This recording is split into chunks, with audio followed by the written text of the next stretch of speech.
আমি আমার জীবন কাহিনী বলতে আসছি আপনাদের কাছে। আমি একজন জীবন সঙ্গী চাই।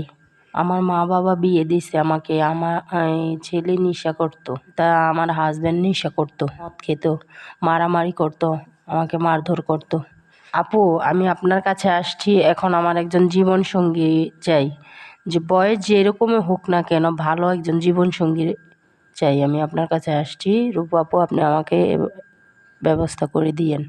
যা গো বউ মারা গেছে, মানে হ্যাঁ গো খেজমত করে তাদের জীবন সঙ্গী হইতে চাই, জীবন সঙ্গিনী হইতে চাই।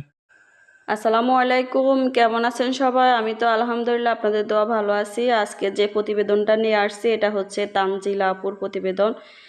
যারা ভিডিওটা দেখতেছেন প্লিজ ভিডিওতে একটা লাইক দিবেন, ভিডিওটা ভালো লাগলে শেয়ার করবেন, আর স্ক্রিনে দেওয়া নাম্বারটা সেভ করবেন। সেভ করার পরে ইমো হোয়াটসঅ্যাপ আসবে, প্লিজ ভয়েসে কথা বলবেন।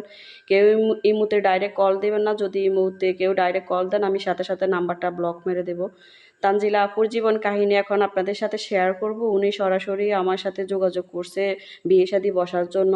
তো ওনার জীবন কাহিনী শুনবো, প্লিজ সবাই ফুল ভিডিওটা দেখবেন। আর আমি আমার চ্যানেলে জামা কাপড়ের বিজনেস করি, যে ছবিগুলো দেখতেছেন এগুলা আমার চ্যানেলে আমি বিক্রি করি। আপনাদের কারো যদি এসব ড্রেস দরকার হয় প্লিজ যোগাযোগ করবেন। আর আমি সুন্দরবন কুরিয়ান সার্ভিসে মাল পাঠাই, প্রতিটা জেলা থানাতে আমি সুন্দরবন কুরিয়ান সার্ভিসে মাল পাঠাই।